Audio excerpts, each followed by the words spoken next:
What's up, good people of the world? So I wanted to share with you guys the Super Smash Bros. Melee theme. And I'm sure many of you have heard this before. It's got some really nice chords in it, and I love how it takes some of the more cliche, but beautiful, heroic tropes of video game music, and then also introduces some interesting little, jazziness in a way that you wouldn't normally expect. I wouldn't have necessarily written as a composer. It's really, really, really cool. So I'll go ahead and play it.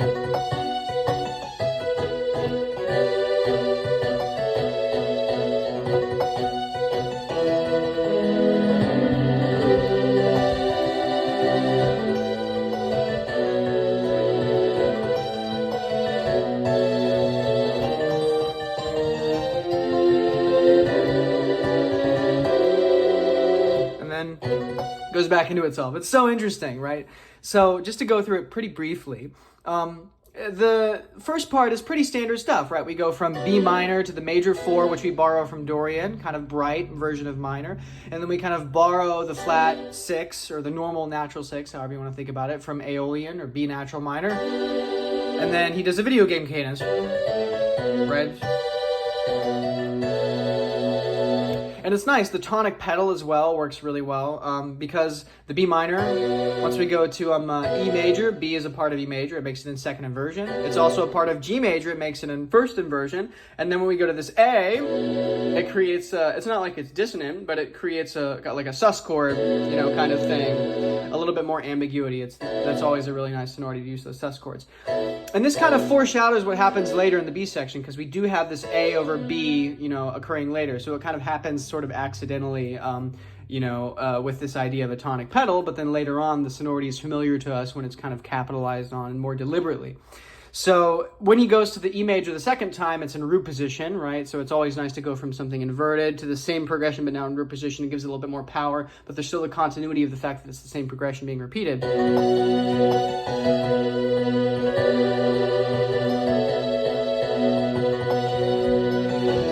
Right, really nice. And then here we go. So this is just, of course, like C, right? C Lydian.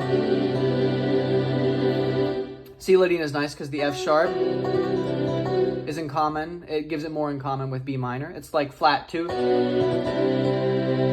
right? So we're kind of almost like turning B minor into a 3 chord. You can think about it however you want, but it's really nice, kind of darkening just a little bit. And it's interesting with the C sharp on top of the C, right? They're far enough away that it doesn't really feel like a conflict. So you can think of it as kind of a holdover from the melody and a kind of modal bitonality, or however you want to think about it. Or maybe super ultra mega meta hyper Lydian. Like Jacob Collier likes to talk about. But yeah, so it kind of darkens us up a little bit, but it's not really that far away from B minor on the circle of fifths, right? It's not the melody, the counter melody is nice here too, because obviously the melody kind of is on this nice 9, this warm 9th here, but then the counter line goes, ends on the tonic, and then on the major 7th, and then on the Lydian, right? So it kind of stretches itself out into more, kind of sparkly, higher extension territory, right? And then what do? We go,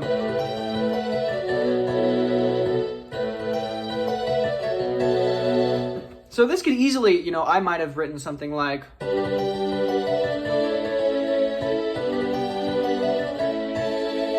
it's just Lydian, right?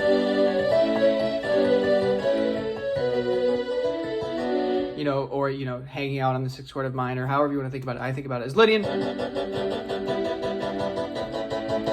But the fact that he uses these sus chords here gives it such a warmth and royalty and depth, and makes it, takes it far out of cheesy territory, but it still has remnants of that same, but it just has a little bit more.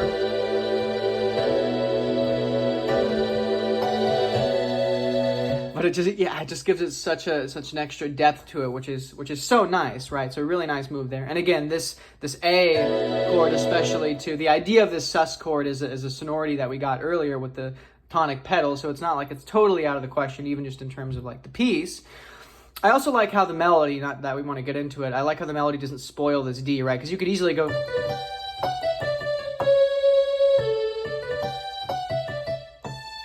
And that would be perfectly fine. You know, a lesser composer might have done that. But not only does this larger leap kind of resemble more of the original motive and the expansiveness and the epicness of it, but it also doesn't really spoil this resolution. So when we get to these two notes, it really feels like an arrival more than just like shifting what we already know, right? Anyway, to go back into the harmony, yeah, so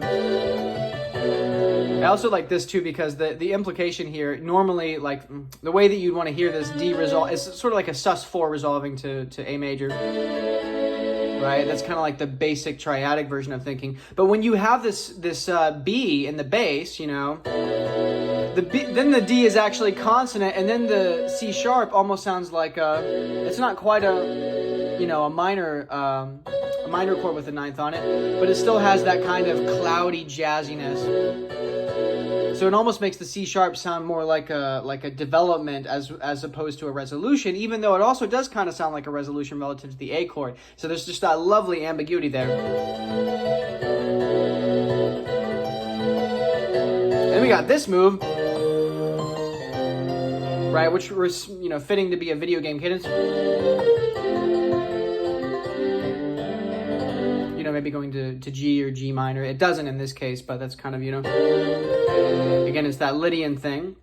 But where does E flat come from? Why go to this particular location? Well, again, it may seem random if you're thinking just in terms of root motion in the bass, right? Like if we think of this as like an A major chord that's just juiced up with the B, then A is a tritone away from E flat. That seems pretty far away. And then even if we think about the B in the bass, B going up to E flat is kind of a weird kind of, you know, major third relationship or whatever. But think about where we are modally. Excuse me, terrible fingering there. So, you know, we have the E flat, we have the B flat, but we have a lot of common tones. So what's the melody been focusing on? We get a lot of G, right? We got a lot of focus on D, right? And then we have a lot of focus on A as well. Sorry. So these pitches are really focused on a lot in the melody, in the recent melody, and they still work perfectly fine with E flat Lydian, right? You know, so even in our recent memory, even though we kind of moved down to the G, excuse me, the A in recent memory still totally belongs to E flat Lydian, right? So it's not necessarily that, like, it feels like it's a really nice modulation and lift, but it's got a lot in common melodically, right? So remember we've talked about pivots and those different kinds of combinations between keys, and it still has that Lydian thing that is in combination with the, you know, so it has a perfect balance of yin and yang. Anyway, so what does he do here? This chord, and then this chord, like what the hell are these chords? So, okay, this chord right here is really interesting, right? So it's like a C sharp half diminished with a flat 9 on top, right?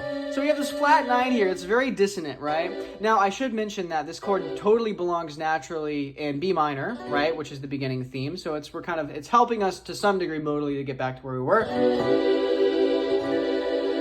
Right? And maybe, again, a lesser composer would do something like,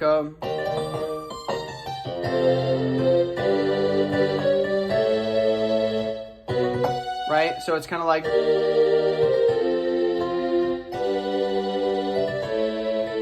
so, you know, you're kind of cadencing on the G, which becomes a kind of new Lydian thing, which then kind of cadences on B minor, right? So again, a lesser composer might have done that, but this, saving that chord for the very end is just such a nice thing. And then we have this C over F sharp, which is also a really nice vertical sonority. So we heard this C natural, you know, this Neapolitan flat 2 thing from earlier, if you remember. So it's a familiar sonority to us within the context of this song. But it's really interesting in this case because the F sharp in the bass, this is a chord that John Williams uses a lot, by the way, especially in Star Wars and E.T. It sounds very dissonant, and it is, just in terms of the vertical sonority, right? You know, every single note of this triad is dissonant with the bass. The C is a tritone, the E is a minor 7th, the G is a flat 9. So it's very dissonant vertically, right? But you can interpret it in a couple of different ways. It's a really useful chord from a BDA scoring perspective because if you want to make this Lydian,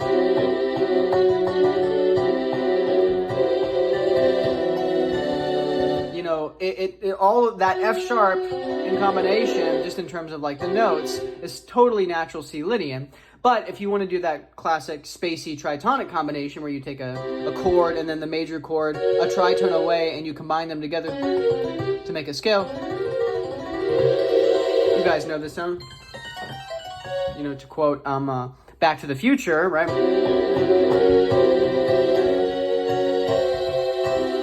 You know, you can totally go into like Jimmy Neutron territory if you want, so it gives you that nice flexibility. Anyway, in the context of this theme is really interesting if we look at the bass notes, right? Because of course, you know, C, perfectly fine, leads down to B minor. It's kind of a darkening instead of like a triumphant kind of arrival. But again, let's look at these bass notes, right? So this chord, the C sharp half diminished flat 9, or whatever you want to call it, the C sharp, where does that lead? Well, it just goes down a perfect fifth, right? Root fifth motion to the F sharp, and then the F sharp goes down perfect fifth to B, right? So it's you have the bass line kind of doing, you know, almost 5 of 5 going to 1, very strong root fifth motion in the bass. And then the right hand is kind of doing its own harmonic things, which also kind of makes sense with regards to B major. So even if there's a little bit of conflict between them, the verticality, the dissonance still has this nice kind of rub to it, this kind of like, what's going to happen in the battle or whatever. And then it eventually totally does get back, like as long as, even if A and B, if my right and left hand are kind of like not on the same page, as long as they're kind of traveling in the same direction and they both arrive there, maybe if one is by voice leading, the other is by root fifth motion, it still kind of works out, right? So it's really brilliant how that works, right? And again, this D is kind of the pivot between,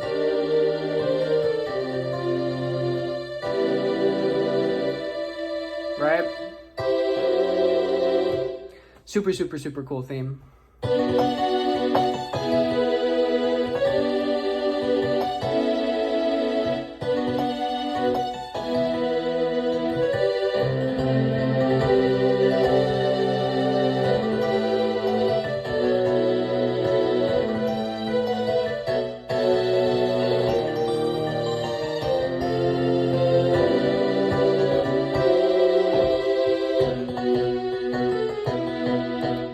Yeah, there's a lot of talk about there too, rhythmically, orchestration, melody. Maybe we'll do that in another video in the future, but I didn't want to make this too long. I just love this theme so much, and I'm not sure how many people have sat down and looked at some of the harmony of this, and just, I love how it takes the traditional kind of cliches, and it really does sound video gamey, heroic, epic. It's not like it's totally out of the ballpark in terms of the style wanted, you know, for that video game, but at the same time it has so many little subtle tasteful harmonic turns that gradually build up into the B and C section that work so well with the melody, but that also take you back in a loop, because that's important if you're a video game composer, to the beginning of the theme, you know. So yeah, super, super, super fun. Anyway, you guys have good